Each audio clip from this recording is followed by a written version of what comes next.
Telling That's a okay. politician not to talk. Oh yeah, sorry. Definitely, yeah, go ahead. Cool. Hi everybody, I'm Crystal. I am the state representative for the district you're currently in.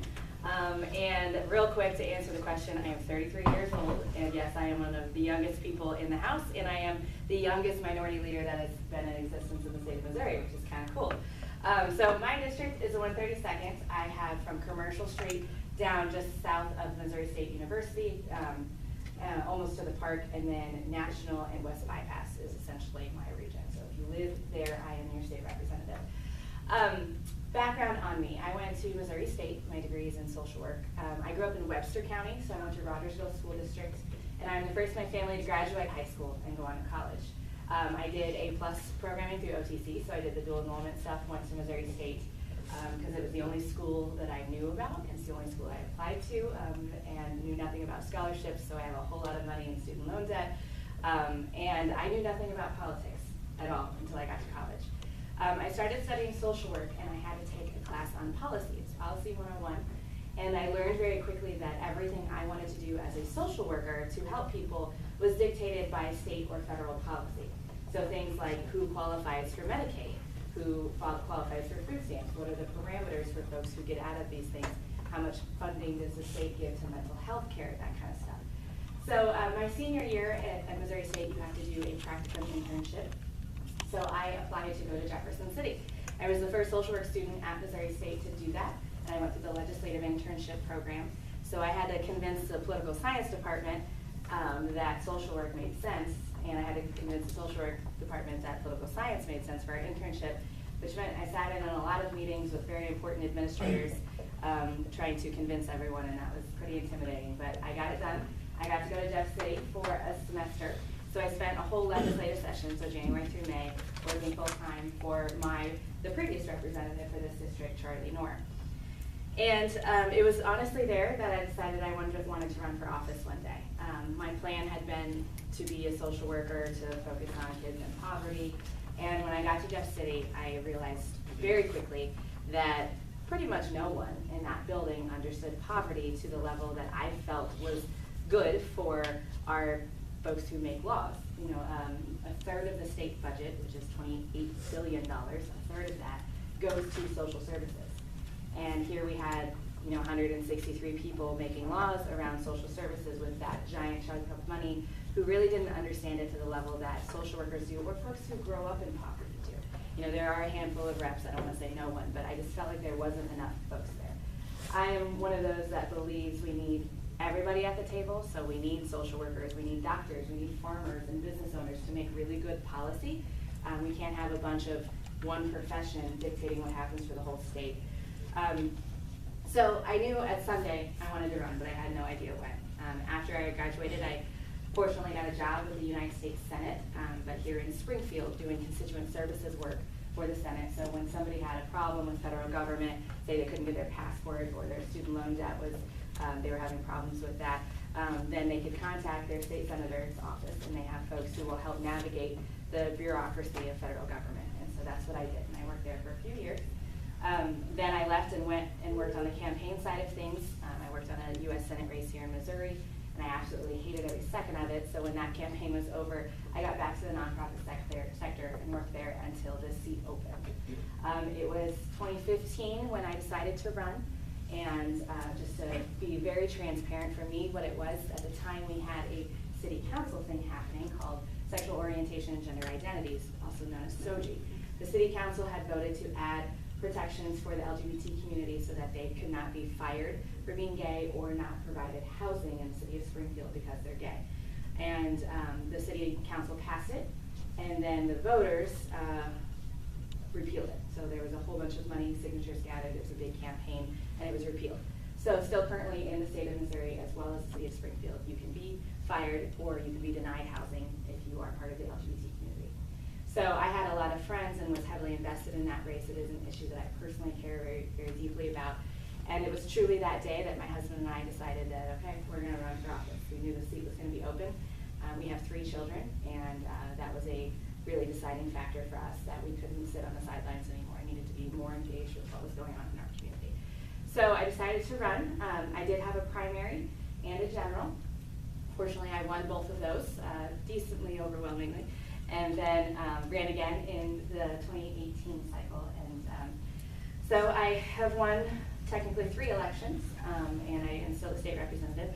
And as he said, I am also the minority floor leader. So what that means in Jefferson City, we have 163 state reps in the House, and there are 2 parties. We have the Republicans and the Democrats. There have been folks elected as independents, but they usually join one of the 2 caucuses, is what we call them. And each caucus has their own leadership. Now the House itself has the Speaker of the House, who is the head of everyone. But beyond the Speaker, each side has their own leadership. And so I am the head of the Democratic caucus in the House. What my job role entails is I get to assign committees. So if you are a Democrat in Jefferson City, I get to pick which committees you serve on. So, budget, criminal justice, education, whatever. I get to place my members on those committees. Then I'm also in charge of floor strategy. So whenever a bill comes up for debate, I am in charge of how our caucus operates, what our strategy is. Similar to a sport, we pick and choose who's going to talk on what, which things we want to hit on, the order of how we hope to do it. So I am in charge of that type of strategy. And then I'm also the face of the caucus. So I do all the press availabilities. I do all of the, anything dealing with press coming out of Jefferson City is from me. And then with that, Democrats haven't done so great in Missouri as of late, and so there are not a lot of Democrats in higher positions in elected government. We have our state auditor, Nicole Galloway, and then I am the next highest ranking Democrat in the state of Missouri. So with that comes a lot of the campaign strategy side of things, which we don't really have to go into unless you have questions. But when it comes to the elections and who's running and fundraising and all of that, I am also in charge of that. So I wear many hats. And I'm also a mom of 3, as I said. So I'm home on weekends, Friday, Saturday, Sunday. I try to be a parent as much as I can, and then I go back to Jeff City. But we have 5 weeks left, and that is my shortened version of how I got to where I'm at. Could you give us a nutshell of why you've chosen the party you've chosen? Yeah. So I grew up as I said, in a household that was not super involved in politics at all. My parents do identify as Republicans. And I've always voted that way. And I really didn't know what party I cared about until I started paying attention. And when I was probably 18, 19, when I really started to pay attention to the news and start to get involved in just the process. Really, ultimately, the reason I identify as a Democrat is because the issues that I care about, which is equal opportunity, I care about how our money is spent, and I believe it should be invested in people.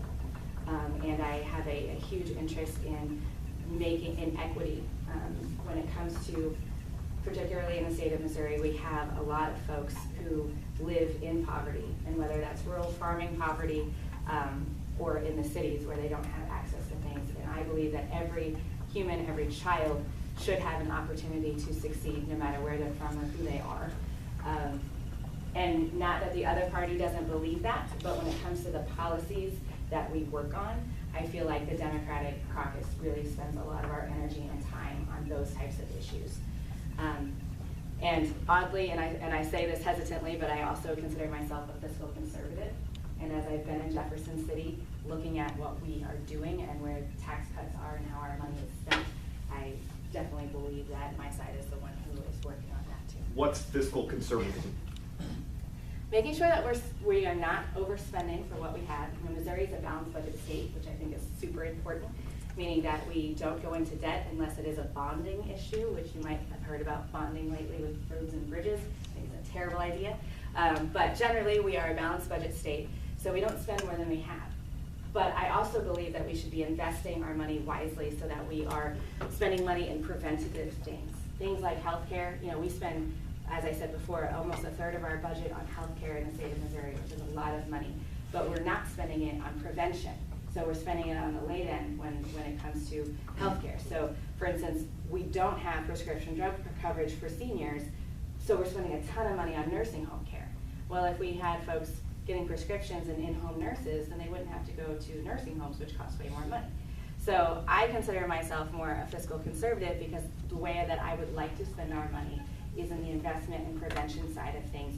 And that goes beyond healthcare, that's education, that's our roads and bridges. We should be investing instead of getting in the point where we are now, where we have absolutely no money and it's going to cost like $500 million to fix Can we stay on the topic of taxes? Sure. Because, like, as you probably know, the last few months has been insane when it comes to Missouri taxation. Interesting. I am going to try to understand this. Please correct me, or at least expound on what I have to say. We had huge tax cuts passed over the couple years. A lot of these tax cuts, you know, went to certain segments of society. As a result, we end up with gigantic shortfalls with funding. And so to make up for that, we just cut funding, primarily for programs for the elderly, programs for children, just lots of programs. And a lot of people end up paying a little bit more in their state taxes this year. And they got real upset about that. They brought it up with the governor and a couple other people. And the governor says, well, the Department of Revenue, and for anybody who doesn't know, Department of Revenue, that they handle Missouri taxes. The governor says Department of Revenue just mishandled your taxes. Takes a little bit. Yeah. Department of Revenue comes back and says, we didn't mishandle anything. It's a result of the tax cuts you passed. Right. Am I insane? What has happened? So it's been very confusing, and I will say that I have been very heavily involved in this conversation.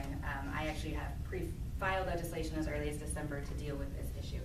But I will try to simplify this. If I get in the weeds and talk too much tax stuff, I apologize. I never thought I would care about money. I'm a social worker, and now the tax system is like fascinating to me. But anyway, so yes, we have had lots of tax cuts, not only federally, but at the state of Missouri. So in 2014, there was a bill, Senate Bill 509. Don't write that down, but there was a bill that was passed into law that provided a ton of tax cuts and across the board. The thing with this bill, though, is there are called triggers before these tax cuts go into effect. So we have had 2 of the triggers so far. There are 2 more triggers to go. So what that means is, you know, after the first year, there was 1 tax cut implemented, and then a few years later, there's another tax cut implemented. And those triggers depend on revenue that comes in and all of that. So the problem with that bill is when it was passed, and this was before I was there, we are given what are called fiscal notes when we have legislation that deals with any sort of cost. And that is an estimate provided by nonpartisan staff and then like the Department of Revenue and whomever's affected that will say, this is how much this bill's gonna cost the state of Missouri.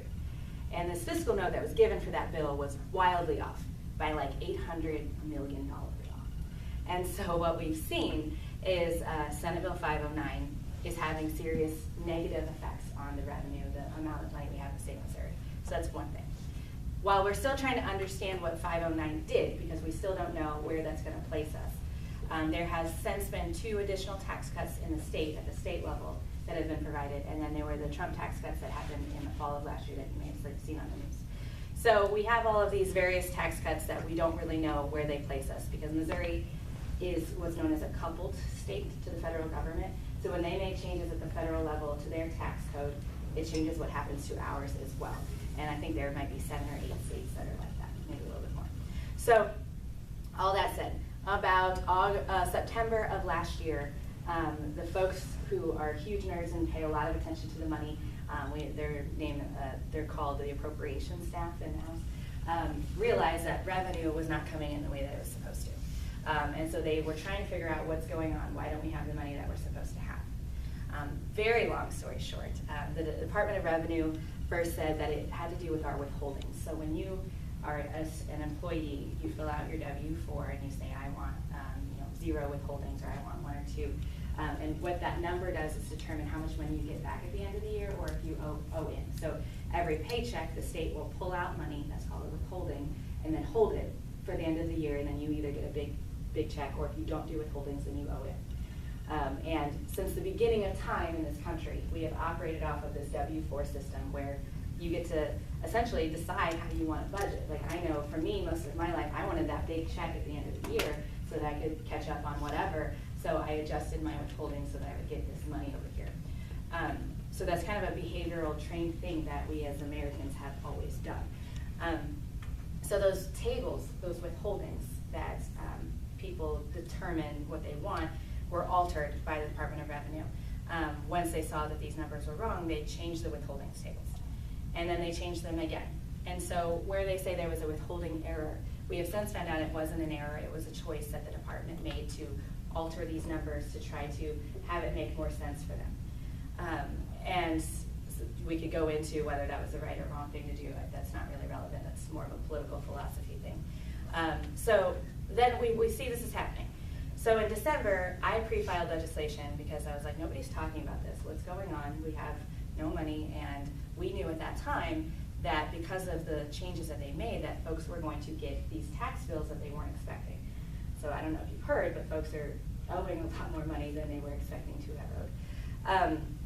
So I filed a bill just so we would start talking about it, to be honest with you, and I am not a tax expert, so I really don't know enough to know whether my bill was going to be helpful. But anyway, so since we have been having this conversation in Jefferson City, we have had over 30 different meetings with the Department of Revenue and governor's staff and the auditor and all of these people to try to figure out what's going on. Well, turns out that the department has also completely changed this formula that it's used, which was illegal. So if they change this formula, they're supposed to tell us about it, and as legislators, we approve it, and it's this whole process. And the governor, they didn't do that. So you may have seen State Auditor Nicole Galloway has been saying that the governor broke the law. That's what she's talking about. So then what happened with that change is they decided to over withhold. So that means that they started taking more money out of your paycheck than they were supposed to. And so that over withholding started to bring our revenue back to where a closer number to where it was supposed to be. So very nuanced, very in the weeds, but where it stands now, you're getting too much money taken out of your paycheck. And that's a problem because they're supposed to let us know about that. And again, whether or not the withholdings are right or wrong and the tax cuts are right or wrong is a political conversation. But the reality is that they are supposed to, that these unelected people are making decisions on how our taxes are being handled, and that's just not right. We are the ones as legislators who determine that kind of stuff, and so they're supposed to run that through us, and they didn't. So where we are now, the state revenue is upside down about $300 million. It's a lot of money. And it is believed, we're trying to figure out exactly what's going on, that a big portion of it is this federal tax changes and the things that happened, and what I am referring to as a cover-up, honestly, by the department to try to make the federal stuff look like they wanted it to, but that's not the reality. And then these previous tax cuts that we've had in the state of Missouri that we didn't understand how they would affect us. We've got a couple more weeks. If the numbers come back up, then it's probably more likely that 509, the thing from 14, is the problem, from 2014.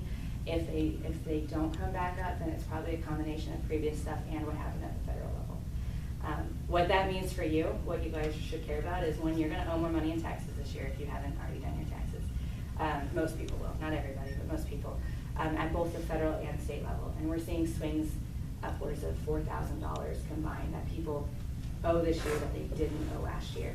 So it can be a lot of money for some people. And then the bigger problem, especially for an institution of higher education, we are down $300 million. And the first place that we cut is higher ed. That is always the first place that we cut. The second place that is cut is healthcare for seniors with disabilities. And then the third is K-12 education.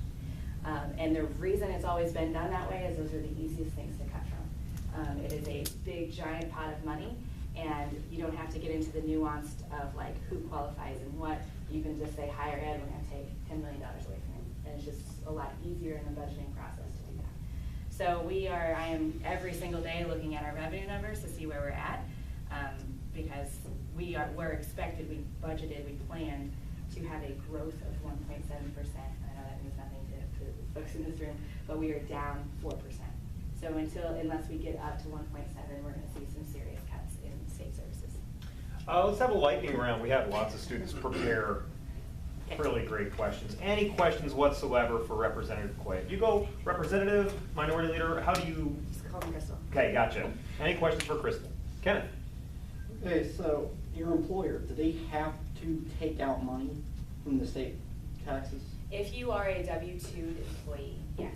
So if you are like a 1099 employee, which means like contract work, no. Then that's up to you to file your taxes. No, is it a minimum? How much do they have to take per paycheck? Or No, it depends on the person and how they file. So when you fill out your W-4, there used to be deductions, like I have 3 kids, and so you can claim that. So each person is different depending on what they are taking out. And some employers have the health care provision, so you do health, dental, vision. All of that is taken out and funneled through. So it just depends on each person. Another tax question. Yeah. Since you're talking about farmers, estate tax. Mm-hmm. or debt tax.